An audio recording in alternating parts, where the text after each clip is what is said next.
67 laundromat listings went into the funnel that has killed every deal on this channel. 66 didn't come out. The survivor is in Houston. $650,000. Firm. I tried to kill this deal. It survived. Today I try again on screen. 3 reasons this listing is still alive. Rent. 11.4% of gross revenue. Most listings this season were double that or completely hiding it. Lease. 19 years left. Rarest disclosure in the file. And the strangest one, the listing admits the owner still works 10 to 15 hours a week. A laundromat ad telling the truth about hours. Hold those 3. First, watch the other 66 die. 67 listings were reviewed. Remove the duplicates and the dry cleaners hiding in the pile. 56 real laundromats. Half hid the rent and most of the rest hid the lease. Only 17 disclosed both. Then I rebuilt each store's costs from what its own listing disclosed. One warned buyers, quote, "It was in the red." Only 5 survived the math. Quick, which number do you think these listings hide most? Rent, lease, or owner hours? Rent, exactly half. But owner hours is the one they lie about. That comes back. Before the finals, the one that haunts me. Ford's, New Jersey. $285 asking, $95,000 cash flow. The seller's number. Rent under 14%. 26% margin. Honest staffing. The most realistic economics in the file. Then you ask for the lease term. Favorable terms in place. That's not a number. That's a bedtime story. This might be a deal, but without the lease term, it is not a deal yet. 1 phone call away, and the listing never made the call. 5 finalists. Except, while I was writing this episode, one of them disappeared. Off the market. That's the other lesson of this file. Real ones don't wait for your research. 4 left. St. Martinville, Louisiana. The most transparent listing in the pile. Rent under 10%. Lease disclosed to 2036. Machines replaced in 2020. Every number reconciles. And it wants 4.9 times its own cash flow for a single market small town store. At that price, one bad year eats your margin of safety. There isn't one. A transparent listing can still be overpriced. Honesty gets you to the finals, but it doesn't set the price. Next up, Brooklyn. The numbers reconcile and I checked. Rent 21%. Lease 10 years plus a 5-year option in writing. Then the equipment line. Every machine is 15 years old. 40 of them. Replacing 40 commercial machines runs past the entire $200,000 asking price. My estimate, not theirs. The paper survived. The machines didn't. In this particular listing, the machines are the business. Now, Hampton County, Massachusetts. Owner operated and the math works because the owner is the payroll. Payback on the asking price? 3.8 years. Firm lease remaining 3 years. You'd still be paying off a store you might not have a lease for. Options exist, but options get renegotiated, and renegotiation is where landlords collect.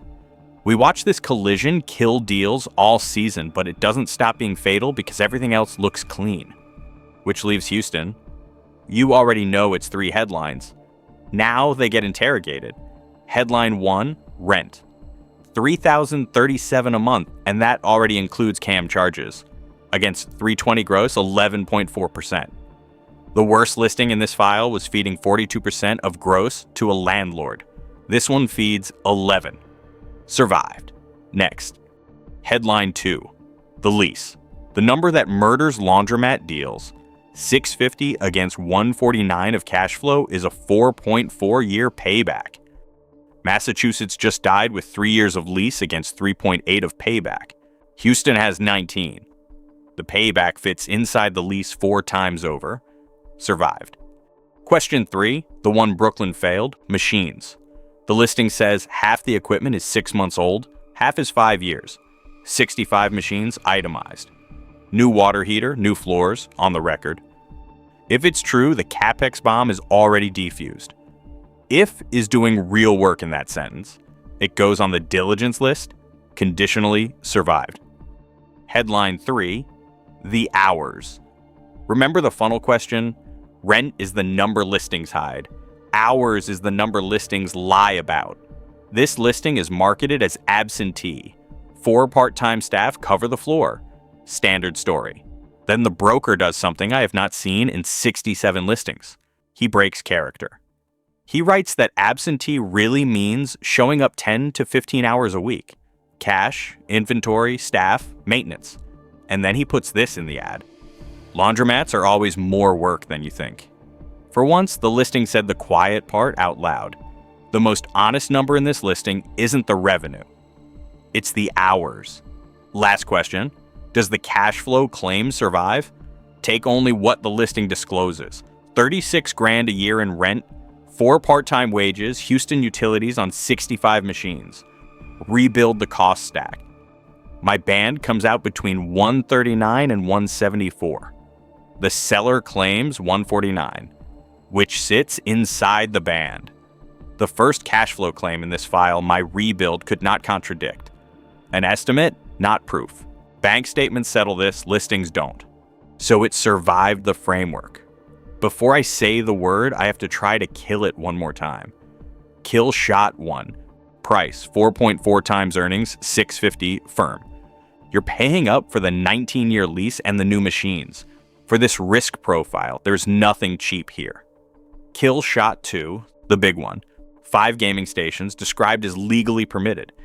Gaming money can be real, it can also vanish with a license, a law, or a landlord. What share of the 149 is gaming? The listing doesn't say. If the gaming income disappears, does this still work? Sit with that, it's the whole deal. Kill shot 3. Everything I just praised is still a seller's claim. Lease assignment, escalations, machine ages. Even the year this store opened isn't disclosed. None of it is verified. 3 shots. It's still standing. The verdict and the definition that makes it possible. A deal is not a perfect business. A deal is a listing where the disclosed facts survive the buyer's first serious questions. Rent survived, lease survived, machines survived on the seller's word. Hours disclosed honestly, cash flow inside the band. This channel has never said the word deal. Today, the same framework that killed the traps is the framework that lets this one through. Verdict, deal. Subject to verification. Not a recommendation, not a purchase. An earned right to real diligence. From the outside, that's the highest grade a listing can get. That closes this first Laundromat run. 8 episodes inside one industry and the pattern held to the end. Most listings fail the questions they should have answered on page 1. The full diligence checklist for the Houston listing, every document, every verification in order, is in the red flag report. Link below, and it's free. Next case, a different industry, same funnel. On deal or trap.